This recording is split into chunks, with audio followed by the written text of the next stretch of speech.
किसी न किसी रूप में अगली विधानसभा में हमसे मिल नहीं पाते। इसलिए आज का दिन हम सब की यादगार होगा। नई विधानसभा के बाद किस क्लेवर में, किस तेवर में, किस अंदाज में मिलेंगे, ये समय बताएगा। मैं अध्यक्ष महोदय आपको इस बात के लिए भी बधाई देना चाहूँगा कि आपके कार्यकाल के अंदर विधानसभा ने कई कीर्तिमान स्थापित किए। 25 वर्षों में सर्वाधिक बैठकें आपने की, विधानसभा की प्रोडक्टिविटी सबसे अधिक रही, सबसे ज़्यादा प्रश्नकाल चला और इसके बाद भी हमारी पूरी कार्रवाई यूट्यूब के माध्यम से राजस्थान के आवाम को दिखाने का आपने बंदोबस्त किया। इस विधानसभा के गरिमापूर्ण इतिहास को डिजिटल म्यूजियम के माध्यम से आपने संरक्षित करने का काम किया।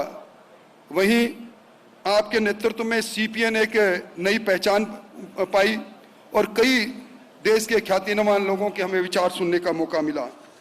मैं समझता हूं कि निश्चित तौर पर यह मंच है जिस मंच पर हम आपस में विचारों का आदान प्रदान कर सकते हैं। मुझे याद आ रहा है जब मैं विश्वविद्यालय की राजनीति से पहली बार विधानसभा में गया तो पुरानी विधानसभा में विधानसभा के सदन के अंदर कम बैठा करते थे। एक दिन तत्कालीन मुख्यमंत्री जी ने, भैरव सिंह जी शेखावत ने मुझे कहा कि विधानसभा के सदन में अंदर बैठा करो। तो मैंने कहा कि इसमें कोई नवाचार नहीं, कोई नई बात नहीं। तब उन्होंने एक बात कही थी, ये जो 200 सदस्य चुनकर आते हैं, इन 200 के अंदर कोई ना कोई खूबी है, कोई ना कोई विशेषज्ञता है। इनके अनुभव और इनका ज्ञान जो किसी दूसरे के पास नहीं है, पर इस ज्ञान को तभी प्राप्त कर सकता है कोई व्यक्ति जब सदन के अंदर बैठे। मैं समझता हूं कि विधानसभा के अंदर इस लोकतंत्र की जननी हमारे देश को कहा गया।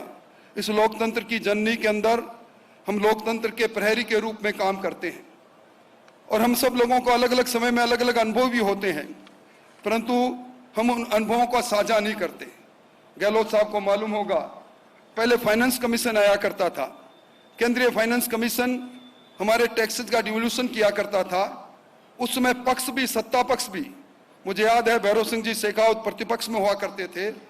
कई बार इस प्रदेश के हित के लिए वो भी ज्ञापन दिया करते थे कि उस कमीशन को, वो समय भी था और आज भी इस बात की बहुत आवश्यकता है। और मैं समझता हूं कि इस प्रकार का जब क्लब बनता है तो मान्य सदस्य का हैप्पीनेस इंडेक्स भी बढ़ेगा। आज हमें आज़ादी का अमृतकाल मना रहे हैं। यह संयोग की बात है कि देश के अंदर अब नई लोकसभा के अंदर भी प्रवेश हुआ और मैं तो ये कहूँगा कि ये जो कॉन्स्टिट्यूशन क्लब बना है इसका लाभ कौन लेगा? क्यों अभी हमने देखा कि इस लोकसभा और राज्यसभा ने एक नारी शक्ति मंदन विधेयक को पारित किया है। हमारी फिर मुलाकातें होगी तो 33% हमारी बहनें होगी। इस समय निश्चित तौर पर इस जनतंत्र के अंदर सरकारें बदलती रहती है, जन को अधिकार है तंत्र को बदलने का, पर जो भी तंत्र है हम सबके मन में एक ही बात रहती है कि हमारे प्रदेश का विकास कैसे हो।